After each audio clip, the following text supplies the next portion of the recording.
Today we're going to be talking about the ideal gas law. Now the ideal gas law is essentially a combination of the individual gas laws that we have discussed thus far. The individual gas laws, if you remember, came from Charles, Boyle, Gay-Lussac, and Avogadro. All those different relationships, the direct and indirect relationships between things like moles and temperature and volume and pressure are now being combined into one ideal gas law. What the ideal gas law is it's essentially a law that helps us explain how a gas will behave in ideal conditions. Now, in reality, an ideal gas doesn't necessarily exist, but this law will help us understand how different gases behave within different conditions. And so you can see the law right here, or the equation that applies to the ideal gas law, which again is a combination of Charles, Boyle, Gay-Lussac, and Avogadro, the relationships between all those different variables. So the equation is PV equals nRT. And this is an extremely important equation, not as complicated as it may look. So the P stands for pressure, V volume, and then equals N stands for moles, R is the gas constant, and then T is the temperature. Now, a few important notes, some that you already know, others that you may not. So pressure, remember pressure, we always want pressure measured in ATM, or atmospheres. Volume always needs to be measured in liters. Moles, it's measured in moles, obviously. And then R, this is one that you're not going to know. This is a gas constant. What that means, if something's a constant, it means it's the same number every single time you do the equation. And the number that it is, 0.08206. That is our gas constant. And it is going to be this number every single time. Never changes. Every equation you ever have, you will use 0.08206 as R, the gas constant. That will never, ever change. And then temperature, of course, needs to be measured in Kelvin. If you remember, you have to add Celsius plus 273 to get to Kelvin, so that's an important note. And then with atmospheres, if you are given mmHg, so you have to do millimeters of mercury divided by 760, and that's going to get you to atmospheres. And then liters, of course, to go from milliliters, you have to divide by 1,000. So it'd have to be milliliters divided by 1,000 equals liters. So those are some different things that you're going to need to know here about our equation, kind of center that a little bit. The big thing that you didn't know before is that R does equal 0.08206, and that is going to be constant. So when we do these practice problems, which we're going to spend the majority of this video doing, it's simply plugging in the numbers that we see into this equation and then solving. It's just a matter of staying organized and making sure everything is in the correct unit and knowing what you are solving for. So let's go ahead and try some practice problems. I have the equation up here in the top left. So our first question says solve for the unknown quantity. So we see we're given 1.22 atmospheres for the pressure, 11 liters. Our unknown quantity, it's given to us right here, is moles. We don't know moles. We can see the N is number of moles. And our temperature is 273 Kelvin. Now, one thing you'll immediately notice is that we're not given an R. We're not given a gas constant. The reason for that is because the gas constant, remember, is the same number every time. It's always 0.08206. So we're never going to be given that. We just have to remember that. So as you do this, your first step is simply to plug everything into the equation. When I plug things into the equation, I like to use parentheses to separate the different variables. For example, so it's PV equals nRT. My P, we know right here, is 1.22 ATM. So I'm going to put that in parentheses. Right next to that, I'm going to put my V. My V is my volume, so that is going to be 11 liters. And then I'm going to set that equal to, because PV equals, my N, I don't know, so I'm just going to put N right there in parentheses. I'm not sure what that is. My R is always the same, 0.08206, every single time.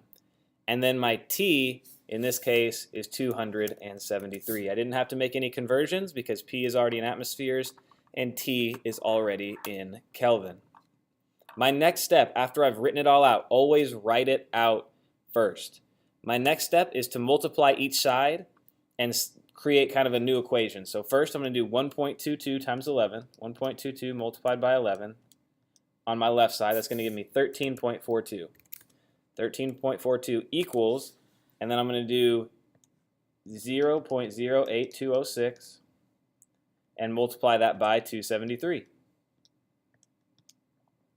That is going to give me 22.4 n, because we still have n sitting right there that we don't have a solution for yet, because that's what we're solving for is n. So this is what I have. How I got here, I did 1.22 multiplied by 11 to get 13.42, and then I multiplied my variables on this side, r times t, to get 22.4, and then of course I have n right here. Now how do we solve for n? This is just like the other equations we've done. You have to get n by itself. In order to get n by itself, you have to divide both sides by whatever is next to n. So in this case, we have to divide both sides by 22.4. 22.4 and 22.4. That's going to allow us to get n by itself, and that's going to give us our solution. It's going to give us our solution for n, how many moles we have. So n equals, we just do 13.42 divided by 22.4. N equals 0.599 moles. So that is going to be our answer for our unknown quantity is 0.599 moles. Always make sure you include moles or ATM or whatever the unit is. So that's our first example right there. Hope you followed along all right with that. We're going to do a couple more examples. Again, we're solving for the unknown quantity. So first step is to write out the equation as we know it. So P comes first. We don't know our P. That is our unknown quantity. Then comes V. V is 7.2 liters. Set that equal to, because we have my equal sign right here. N is 0.99. R is always the same. Always. And then our T in this situation is 58. Again, no conversions to make because we're already in Kelvin, we're in liters, so there's no conversions to make. My second step, remember, is to multiply things out. So on my left side, I have 7.2p. Make that lowercase, 7.2p equals, and then I just do 0.99, and it's always good to use parentheses. And I just realized I wrote that wrong. That's one other thing you should always check is make sure you write those out right. So we got 0.099 times 0.08206 times 58. And that's going to give me 0.47. So now how do I solve this equation? Well, all I got to do is divide each side by 7.2 to get P by itself. That's one thing you always need to remember. To get the variable by itself, you just divide by the number that is next to it. So we got to do divided by 7.2 on each side. That's going to get us P by itself. So 0.47 divided by 7.2. We're going to end up with 0.065. So 0.065. That is going to be our P. We solved for P right there. And that means, what is our unit of measurement? For pressure, it's always going to be atmospheres, ATM. So that there is our solution for this problem, solved it the same way as the previous one. 0.065 atmospheres. Okay, we have two more quick examples. This one is more of a word problem.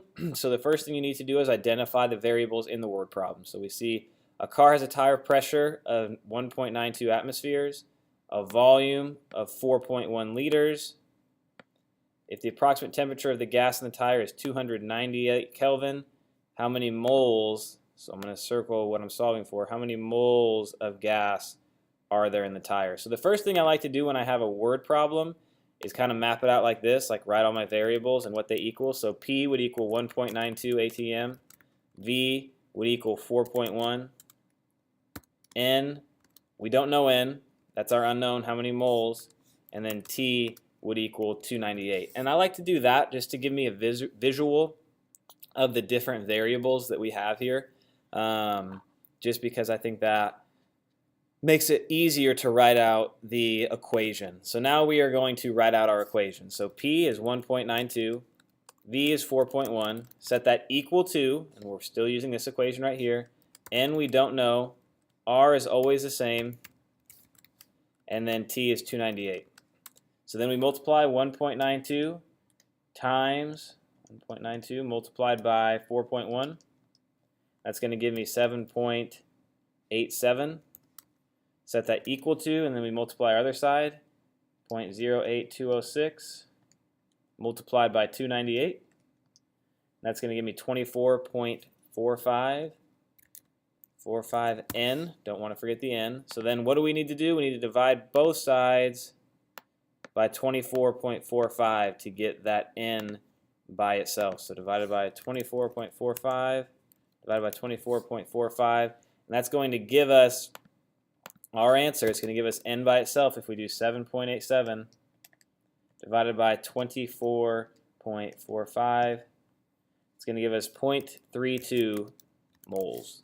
So that is going to be our answer. A lot of times you are going to get decimals as answers, so don't be concerned about that. So that is going to be our answer. I identified the different variables within the problem, and then I came down, mapped them out right here, then put them in the equation, and then just solved for the equation like we have been. We're going to do one more example, and then we will be finished up here. A hot air balloon is currently experiencing a pressure of 890 millimeters mercury. So that's going to be my P. It contains approximately 98 moles of gas and maintains a temperature of 64 degrees Celsius. What is the current volume? Volume is what we're looking for of the balloon. So that is what we're going to be looking for, is volume. So let's go ahead and map out what we have. So we have P equals 890 mmHg. V equals, we don't know, N equals 98 moles, and T equals 64 degrees Celsius. Now, this is the first one where we've actually seen units we don't want. Remember, this has to be in atmospheres, and this has to be in Kelvin. So to get from 64 Celsius to Kelvin, we have to do 64 plus 273, and that is going to equal 64 plus 273 is going to equal 337 Kelvin. So that's our new temperature right there, 337 Kelvin.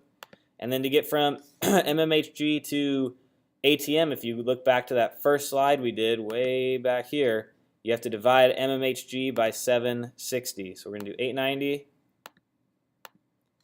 divided by 760. 890 divided by 760. 890 divided by 760. And that is going to give me 1.17 ATM. That's going to be our new pressure. See, that's the first time we've had to do some conversions, so you want to make sure you keep your eye out for that. So now that we've done our conversions, let's go ahead and set up our problem. So we have P is 1.17. You can only put ATM in the equation. You can't put millimeters mercury, so that is very important. Our volume, we don't know. Set that equal to. And then our number of moles is 98. Our gas constant is always the same, 8206, and then our temperature is 98. I'll expand that a little bit so that doesn't go down because that would just be confusing. Okay, and then we are going to multiply that out. So we have 1.17 V, should have put a V right there, and then we have 98. On our other side, we have 98 multiplied by 0.08206, and then 98 again.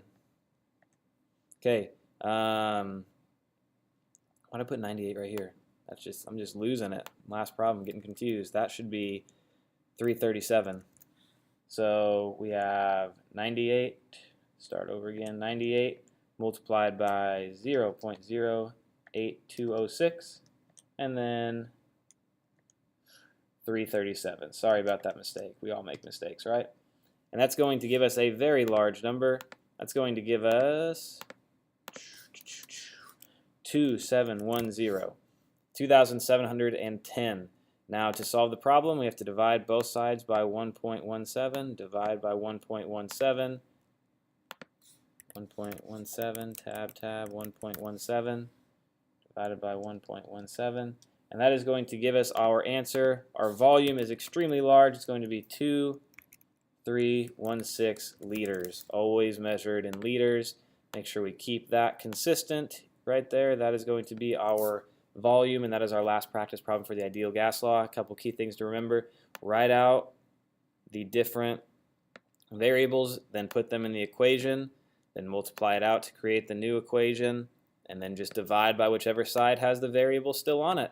Make sure everything is in the proper units: pressure in ATM, volume in liters, and temperature in Kelvin. That is the ideal gas law. Good luck and farewell.